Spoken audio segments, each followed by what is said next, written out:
देखो और इधर पदार्थ किसे कहते हैं? ऐसी संख्या जो कुछ स्थान घेरे या जिसका द्रव्यमान आयतन हो उसी को पदार्थ कहते हैं। जैसे एक बुक बना देंगे, बुक क्या हुआ, इतना स्थान घेरा, ये क्या हो गया, पदार्थ हो गया। जैसे कोई भी वस्तु को हम रखते हैं यहाँ, जैसे ये बोर्ड रखा हुआ, इतना जगह बोर्ड लिया, ये क्या हो गया, पदार्थ। ये द्रव्यमान को घेरा, द्रव्यमान और आयतन दोनों लिया। अब देखो ये बोर्ड को हम उठाते हैं, इसमें वजन होगा, द्रव्यमान होगा, ये क्या है, पदार्थ है, जिसमें द्रव्यमान आयतन और कण मिला हो वही पदार्थ होता है। अब कण की बात है, पदार्थ में कण की वजह से ही पदार्थ बनता है। कण कितना छोटे छोटे होते हैं, छोटे छोटे पदार्थ किसके बने होते हैं, छोटे छोटे कण के बने होते हैं। अब ये कण भी एक बल के द्वारा जुड़ा होता है, समझ गया आप?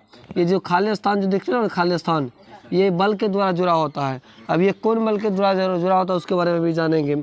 अब जो पहले कण को जान लेते हैं। पदार्थ कण का बना होता है। क्यों बना होता है? अगर पानी, अगर एक शुद्ध पानी लेकर हम क्रियाकलाप करते हैं, देखो क्रियाकलाप में ये बताया, एक शुद्ध पानी को लिए शुद्ध पानी में थोड़ा सा कॉपर सल्फेट का घोल डाल दिए। ये जो बूंदा देख रहे हो कॉपर सल्फेट का घोल है, इसमें कण पाया जाता है। और ये कण को एक बाल्टी में थोड़ा सा कॉपर सल्फेट का घोल डाले हैं, उसके बाद ये गाढ़ा हो गया और गाढ़ा से एक लोटा पानी निकाल के फिर इस बाल्टी में डाल दिए।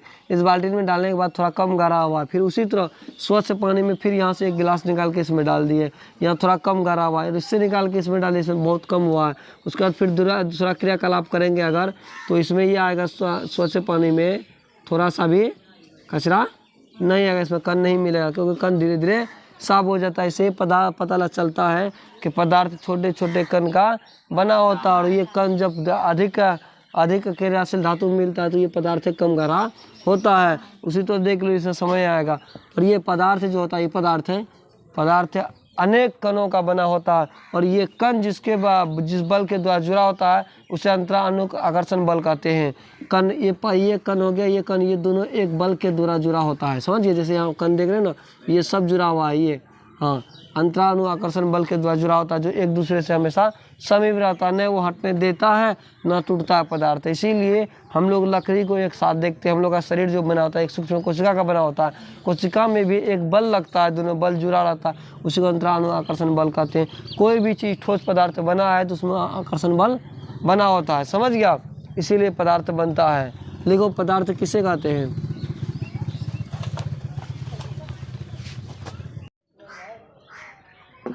इधर देखो रे, पदार्थों का वर्गीकरण। हमने पिछले अध्याय में क्या जाना, पदार्थ क्या होता है ना, पदार्थ कण और द्रव्यमान आयतन का बना होता है।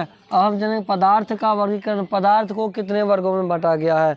पदार्थ को कुल 3 वर्गों में बांटा गया है। पहला है ठोस, द्रव और गैस। ये 3 अवस्था में पाए जाते हैं, एक ठोस या द्रव या गैस। पदार्थ 3 प्रकार का हो सकता है, समझ गए? चौथा प्रकार कोई नहीं आ सकता। इसमें 3 प्रकार होता है। 3 प्रकार में आता है ठोस, द्रव और गैस, सॉलिड, लिक्विड, गैस। समझ गया? यही 3 हमेशा याद रखना, ठोस, द्रव, गैस। ये 3 अवस्था में पाए। तो आप जानेंगे ठोस पदार्थ क्या होता है, या द्रव्य क्या होता है, या गैस क्या होता है। समझ गया? ठोस में देखो कौन कौन सी प्रवृत्ति पाई जाती है। ठोस कैसा होता है? ठोस पूरा मजबूत होता है। देखो आकृति इसका निश्चित होता है ठोस का, ये कभी बदलेगा नहीं। क्या एक बेंच जैसा बना दिया गया वो कभी बढ़ेगा? ये मार्कर जो बना दिया गया क्या ये बढ़ेगा? और नहीं बढ़ेगा। उसी तरह ये बोर्ड जो बना दिया गया बढ़ेगा नहीं। ये क्या है? ठोस है। देखो ये आवाज़ कर रहा है, ये क्या है? ठोस है। इसको हम दबा नहीं सकते हैं, ठीक है? ये ठोस, इसका कारण क्या होता है? निश्चित होता है। उसका द्रव्यमान, इसका द्रव्यमान ही घनत्व होता है। इसका द्रव्यमान इसका घनत्व होता है। इसका द्रव्यमान इसका घनत्व क्यों होता है? क्योंकि इसके बीच में रिक्त स्थान पाया नहीं रहता। अब देखो ये जो ठोस जो बना हुआ पदार्थ है, ये ठोस पदार्थ है, ये हीरा है। इसमें पदार्थ जो बना इसका अंदर में रिक्त स्थान खाली नहीं है। अभी अंतरानु आकर्षण बल जो पड़े थे इसमें खाली स्थान पाया था।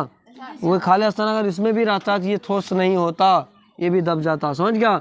कोई भी वस्तु अगर दबाने से दब जाता है तो सोच लो उसका अंतरानु आकर्षण बल मजबूत नहीं है, उसके अंदर में रिक्त स्थान अधिक है, इसीलिए अधिक है स्थान। इसीलिए द्रव्यमान ही इसका घनत्व है। द्रव्यनांग एवं क्वथनांग इसका उच्च होता है। इसका द्रव्यनांग और क्वथनांग उच्च होता है, इसीलिए ये अधिक ठोस होता है। और इसका कठोर और दृढ़ता में बहुत मजबूत होता है, एक बहुत कठोर होता है।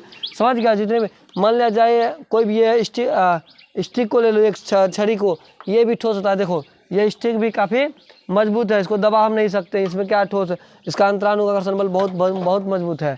समझ गया। उसी तरह कोई भी वस्तु लेंगे, बोर्ड को ही ले लो और इसका संपीड़ितता नहीं होता है, इसमें बहाव की प्रवृत्ति नहीं होती। क्या कभी ये बातें देखे, पानी ने ना द्रव ने जो बहेगा, इसमें बहाव की प्रवृत्ति नहीं होती है। ठीक उसी प्रकार आप आ जाएंगे हम द्रव में, लिक्विड में। द्रव में होता क्या, इसका आकृति निश्चित नहीं होती है। क्या पानी का आकृति निश्चित होता है? नहीं। क्या पानी एक साइज का बना होता है? नहीं। उसको जिस बर्तन में रखो, जिस जार में रखो, वो उसी आकार ले लेता है, इसीलिए उसका कोई प्रवृत्ति नहीं होती है द्रव का।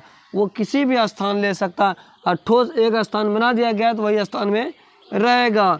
फिर उसका देखो, द्रव का आकृति इसका निश्चित होता है या नहीं होता? इसका आकृति निश्चित होता है। हम पानी को जिस भी बर्तन में रखे उसका आकार ले लेता है, वो उसी आकार का हो जाता है, इसीलिए उसका आकृति निश्चित होती है।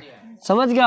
अब घनत्व ठोस से कम होता है, इसका घनत्व जो होता है ठोस से इससे कम होता है। जिसमें देखो इसमें स्थान खाली नहीं है, इसमें तो कहीं कहीं स्थान खाली है ना, ये देखो ये स्थान खाली है, ये स्थान, ये सब स्थान खाली है ना, इसमें स्थान कुछ भी खाली नहीं है। इससे थोड़ा कम खाली रहता है, समझा, इससे थोड़ा कम मजबूत होता है। और ये देखो इसमें बहाव की प्रवृत्ति होती है। पानी देखो उच्च से निम्न की ओर बहता है, पानी की बातें देखे हो ना, हाँ नदी से, समझ गया। पानी बहता, अगर नहीं यकीन है तो एक लोटा पानी लाओ, लोटा थोड़ा झुकाओ, वो नीचे की ओर पानी बह जाएगा, समझ गया। उसी तरह इसमें बहाव की प्रवृत्ति होती। क्या ठोस बहेगा? नहीं बहता है। उसके बाद वाष्प में परिवर्तित, इसको अगर अधिक गर्म में करोगे, ताप दोगे तो ये वाष्प में परिवर्तित हो जाएगा, समझ गया। इसमें ये परिवर्तन। आप गैस में दो, गैस में क्या क्या परिवर्तन आता है, इसका आकृति और आयतन दोनों निश्चित कोई नहीं होता। गैस कोई भी एक आकार बना रखेगा? नहीं बना रखा है, गैस का कोई आयतन नहीं होता है। उसी तरह घनत्व इसका बहुत कम होता है, क्योंकि इसका स्थान में रिक्त स्थान बहुत खाली रहता है।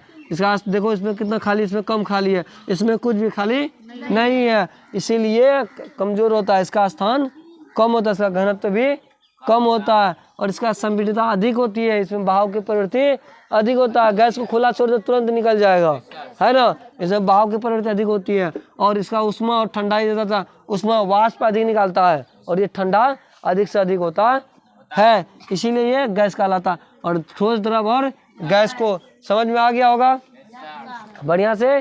किसी को कोई दिक्कत, और किसी को कोई दिक्कत हो तो फिर दोबारा पूछ सकता है, ठीक है। आज का क्लास यहीं तक रहेगा।